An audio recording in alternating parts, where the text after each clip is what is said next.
बसु परिवार में अन्नी और अर्शी की सुहाग रात कुछ ठीक नहीं चली। देखो तुम्हारी तबीयत ठीक नहीं है, इसलिए तुम्हारी सोच। Just shut up, Annie! Just shut up! Don't you touch me! Just stay away. And you know what, Annie? I hate you. I hate you! I hate you! I hate you! वाह,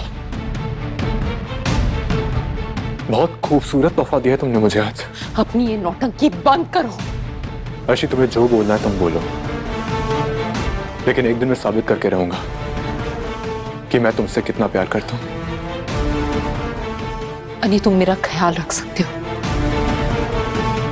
चाह सकते हो कि मैं फिर से dance करूं, चाह सकते हो कि मैं फिर से ठीक से चल फिर पाऊं, अपने पांव पे खड़ी हो जाऊं, लेकिन प्यार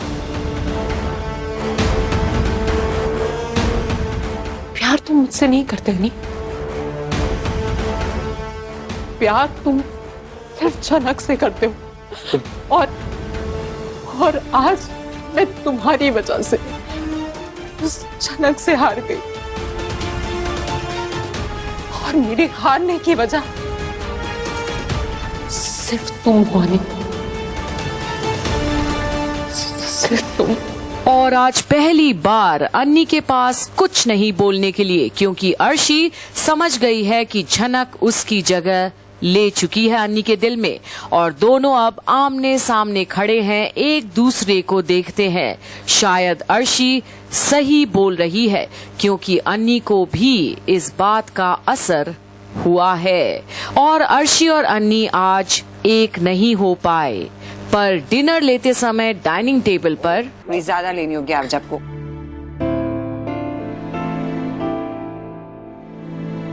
आप में से किसी ने अप्पू को देखा? मैं अभी उसके कमरे से आई हूँ, वो वहां नहीं है। उसने दोपहर का खाना भी नहीं खाया। माँ, आपने देखा उसे कहीं? बड़ो बहू, मैं कैसे देखूंगी अप्पू को? भाई, अप्पू पे नजर तो तुम ही रखती हो ना। तुम चिंता मत करो, यहीं कहीं किसी कमरे में होगी या बाहर खेल रही होगी। लेकिन अभी तक अप्पू ने खाना क्यों नहीं खाया? ऐसा तो कभी नहीं करती वो। भूख नहीं लगी होगी, और क्या।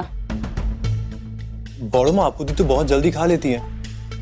हम लंच करने आए, उन्होंने खाना कैसे नहीं खाया? अनि, मैं किचन में बिजी थी काम में, तो मेरा ध्यान ही नहीं गया। और वो तो खुद आती है खाने के लिए, मुझे परेशान करती है। आज वो भी नहीं आई, तो मैं भी भूल गई। बड़ो माँ, आप इतना टेंशन मत लीजिए, यहीं कहीं होंगी, आ जाएंगी। एंड आई एम श्योर उन्होंने फ्रिज से चुरा कर कुछ ना कुछ तो खा ही लिया होगा। मेरी अप्पू चोरी क्यों करेगी? उसकी भूख इतनी बड़ी नहीं है कि उसे अपने घर में चोरी करनी पड़े। और फ्रिज से अगर वो कुछ लेती तो मैं किचन में ही थी, मुझे जरूर पता चलता, पर अप्पू किचन में नहीं आई। बड़ो माँ, आपू दी छत पे होगी, हमें छत पे ढूंढना चाहिए। मैंने सब जगह देख लिया, वो कहीं नहीं। अनी, लगता है तुम मुझे खाना खिलाने में इंटरेस्टेड नहीं हो। और सारी बातों पर ब्रेक लग जाती है अर्शी की ये सवाल से, और अन्नी भी हैरान है, ऐसे कैसे अप्पू दीदी की फिक्र किसी को भी नहीं। और अब शुभो बोलता है, घर में इतने सारे लोग हैं, ऐसे कैसे कहीं चली गई? अरे घर पे ही होगी। रूमी, जाओ देखो। अब बाबा, मैं खाना खा रही हूँ, बीच में उठकर कैसे जाऊँ? ठीक है, आप लोग खाना खाइए। माँ, मैं उसे गार्डन में देख कर आती हूँ। हाँ बड़ो बहू, हाँ। अरे दोपहर में अकेली गार्डन में क्या कर रही होगी वो? तुम चिंता मत करो, कहीं गुस्सा होकर बैठी होगी। पर परिवार में किसी को भी चिंता नहीं कि आखिर अप्पू दीदी कहाँ गई होगी, और अन्नी को अर्शी उठने नहीं देगी। अच्छा ठीक है, जाओ देख कर आओ। अभी आई। और अन्नी दुखी होकर देखता है अपनी बड़ो माँ को अकेले जाते हुए, पर बाहर तो कुछ और ही दृश्य है। और हर हर महादेव, हर हर महादेव, हर हर महादेव, अरे भोले बाबा, अरे डमरू वाले, हर हर महादेव। तुम तो वो बड़े घर में रहती हो ना? और अप्पू दीदी यहाँ शामिल हैं। उस परिवार की हो ना तुम, मैं तुम्हें जानती हूँ। यहाँ क्या कर रही हो तुम जो कर रही हो यहाँ, मैं भी वही कर रही हूँ। महादेव के सर पे जल चढ़ाने आई हूँ। चलो अभी। बोलिए बाबा। तुम्हारे घर वालों को पता है इस बारे में? हाँ हाँ पता है ना। मैं सबको बता के आई हूँ ना। और वो है ना लालून, वो हमारे घर पे डेकोरेशन का काम करने आया था। उससे मेरी बात हो गई थी। हाँ तुम लोग टेंशन मत लो। हाँ बोले बाबा का नाम लो, ठीक है? बोले बाबा पार करेगा। लालून को भी बुला के पूछो। क्यों बुलाऊं? तुम्हें इतनी क्यों दिक्कत हो रही है? हाँ D3 बनना है तुम्हें? लालून को बुलाऊं क्या? बोला ना मैंने, उससे मेरी बात हो गई है। वो मुझे लेके चलेगा और फिर वो मुझे घर भी छोड़ देगा। चलो अभी चलो। बोले बाबा पार करेगा। पार करेगा। बाबा पार करेगा। अरे भोले बाबा पार करेंगे। हर हर महादेव। तो आखिर घर पर कहाँ से मिलेगी अप्पू दीदी आज? पर भूखी प्यासी अप्पू दीदी अब थक जाती है। अरे क्या हुआ, तुम ठीक तो? और नहीं चला जा रहा है, मैं थक गई हूँ। पानी लेकर आती हूँ। इसीलिए तुम्हें यहाँ आने से मना कर रही थी। लो पानी पी। नहीं मैं पानी नहीं पीऊंगी। क्या करें, लालूंदा को बुलाएं क्या?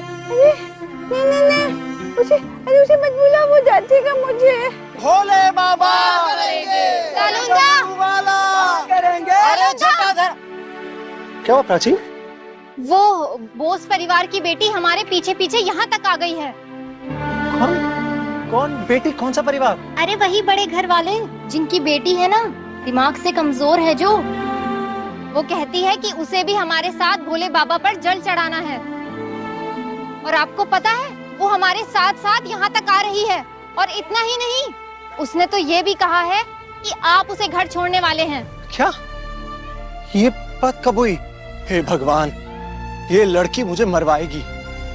इसको यहाँ पे आने के लिए किसने बोला? और ये वापस कैसे जाएगी? चल ये पकड़। और अब जाता है लालौन अप्पू के पास उसे समझाने, पर अप्पू उसे देखकर ही डर जाती है। ये तो डांटेगा मुझे। अरे तुम आगे जाओ। तुम यहाँ क्या कर रही हो? क्या करूंगी?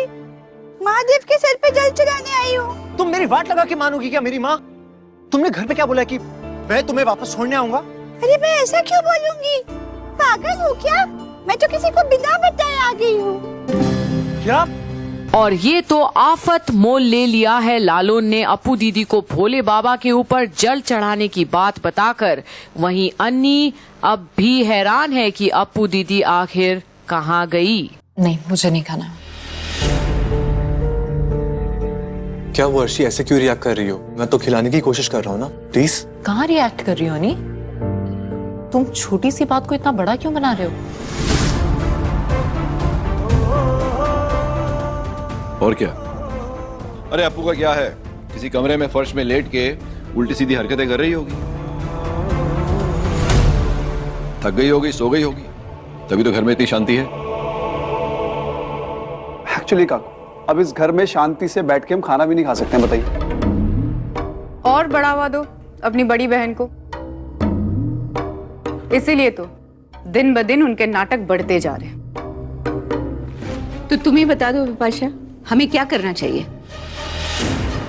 घर से निकाल दें अप्पू को? ठम्मी, विपाशा का ये मतलब नहीं था। और अब तो टेंशन और भी बढ़ गया है घर में, पर बिपाशा कहाँ चुप बैठने वाली। ठम्मी, घर से निकालने की बात नहीं कर रही हूँ, उन्हें स्पेशल होम भेजने की बात कर रही हूँ। आप भी सोचिए ठम्मी, अप्पू दी अपने जैसे लोगों के बीच रहेंगी तो सही रहेंगे और हम भी शांति से रहेंगे। मेम साहब, क्या मतलब है आपका? मतलब क्या बोला आपने? अप्पू दी कैसी है? क्या लगता है आपको? जैसी भी है, लेकिन नॉर्मल तो नहीं है ना, और ये बात हम सबको पता है। और अब डाइनिंग टेबल पर खाना खाने का मजा ही किरकिरा हो गया, पर बिपाशा रुकती नहीं और अब माँ पूछती है। तो ये बात जानते हुए घर की बच्ची को घर से बाहर जाने दें? हाँ, क्यों हम सबकी जिम्मेदारी नहीं बनती उसका ख्याल रखना? या इस काम के लिए भी किसी बाहर वाले को बुलाना पड़ेगा?